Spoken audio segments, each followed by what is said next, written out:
Welcome back into Wake Up America. It is Wednesday morning, May the 25th. I'm Rob Finnerty. Here are some of the stories that we're following for you right now. Flags are flying at half-staff across the country, including at the White House, as you can see there, a symbol of unity for those who lost their lives yesterday senselessly in Texas. We are also continuing to follow the 2022 primaries as we get closer to November. Key races and runoffs took place yesterday in 5 states. We will have all the results coming up in just a moment. But first, a small community in Texas changed forever. 19 kids and 2 of their teachers shot dead by an 18-year-old gunman who also shot his own grandmother before heading to that Texas elementary school. Newsmax border correspondent Jason Jones is joining us live from Robb Elementary School in Uvalde, Texas, with the very latest on this developing story. Jason, good morning. Rob, good morning to you. You know, we're trying to understand what unfolded as this this scene first occurred. So what it appears, talking to law enforcement, I'm talking to you down here, is that this first had occurred with a crash around 11:38 a.m. You then had a gunman who then ran from this scene over to the school, and law enforcement was already responding. You had local and state already en route. So as he got to the school and began making his way inside, law enforcement was already on him, and there was an exchange of gunfire taking place. At some point, though, he was able to barricade himself in one of the main rooms where we had most of this carnage take place with the loss of life of so many children and these 2 school teachers. But listening to law enforcement, they were breaking and raking windows. That's a tactic to get into the building as quickly as they could in the surrounding classrooms to try to get these children out as they were exchanging gunfire with this suspect. Now, at some point, local, state, and federal law enforcement got together, were able to breach that door. The first federal agent inside took gunfire, was hit, but was able to shoot back and put this suspect down. Unfortunately, and it increased just an incredible number of lost lives of these young people. Some of the information coming out that we've learned is he did not have a pistol. He was armed with a long rifle. What kind of long rifle? We'll learn that out in the details as time unfolds. Also, he was not wearing body armor. He was wearing what was known as a plate carrier. It has the ability to put body armor inside of it, but it did not possess body armor. So some of the more details are starting to come out. Here's what you need to know. Texas Rangers are arriving right here as I'm here. They're coming in from all over the state. I can assure you that they're going to know the pattern of life for the last 72 to 120 hours of this individual. I also can tell you that the command post here and the Intel and Counterterrorism Division of analysts and agents are going to be working the spiderweb of this investigation. And most importantly, working out the timeline of the overt actions that this young man took that drove him to conduct this horrific massacre. Back to you. Yeah, Jason, good point. Just a quick follow. Is that the next step in this investigation, diving into this person, this 18-year-old shooter's background on social media and within that community? I can tell you right now, there's no doubt that all the digital footprints that he has, that has all of that data, including phones, et cetera, not going into too much detail, that all of that digital media has already been stored. The community of the different companies that you work with to store that data so it can't be lost, that's already been done. Search warrants will have been filed at this point, Rob.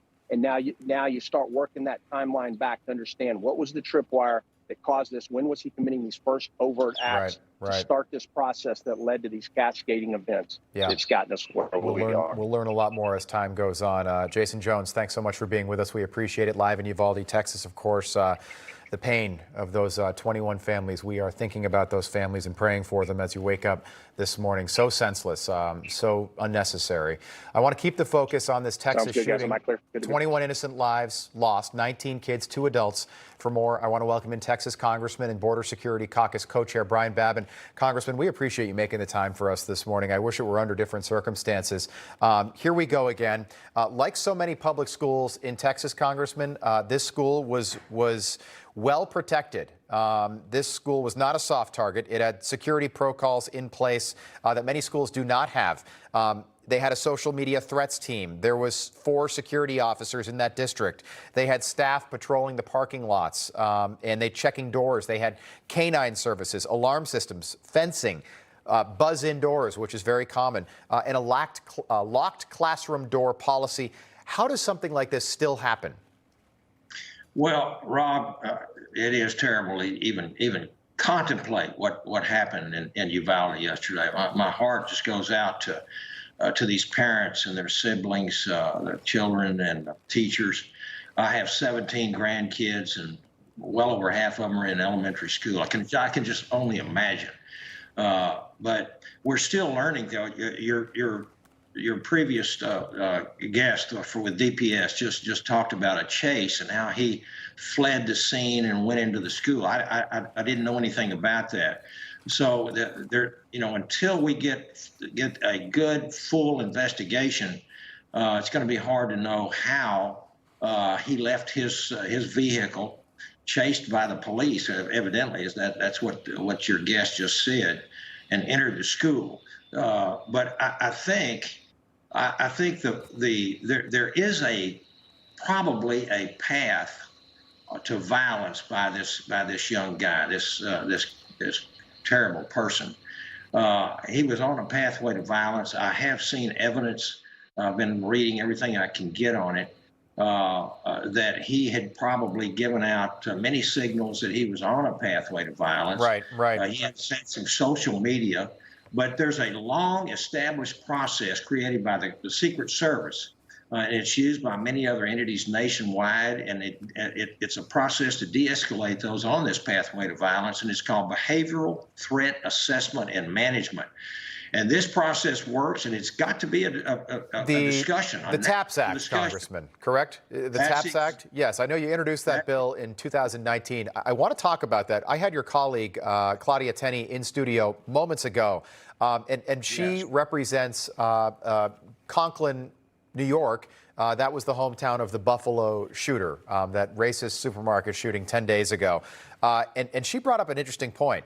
And as investigators here in Texas start combing through this 18-year-old shooter's social media, if there are red flags that were missed, like we saw in Buffalo, very clear red flags that were somehow missed, do we need to look at Congress and the Senate reforming the way social media identifies red flags? Well, it's funny that you say that, because we have such a double standard on social media. They can shut down President Trump, and yet the Ayatollah Khamenei gets to, from Iran, gets to tweet. We've got total double standards. We hear the president and the vice president, many of these Democrats talking about gun control now. The United States of America has always had guns. It's our history. We were built on the Judeo-Christian foundation and with guns. This is what Americans have always had. We believe in self-protection, protecting our property, our families, our independence, and our freedom. So it's awful strange that Democrats can ignore hundreds and hundreds of shootings in Chicago and New York and various places. And then all of a sudden, bizarrely, they pick out something else that happens in possibly like a red state like Texas, and then start calling for to disarm everyone.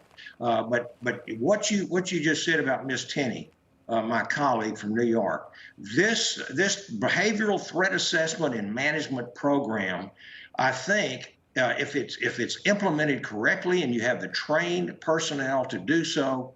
And these folks, it's called leakage. They get online, they talk, they do bizarre, weird things, they kill animals, this is part of a pathway to violence that I think an intervention could prevent some of this from happening.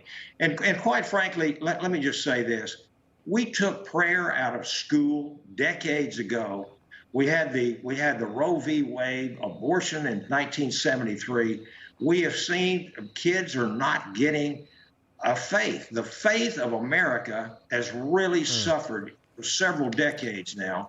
And we have to be a nation not only of laws, but a nation of faith. Our founding father said this type of republic cannot survive unless you have people of faith. I'm with you, Congressman. I'm with you. Yes, and by the way, I really appreciate you making the time for us this morning. H.R. 838, the Threat Assessment Prevention and Safety Act, TAPS, which you introduced, I believe, back in 2019.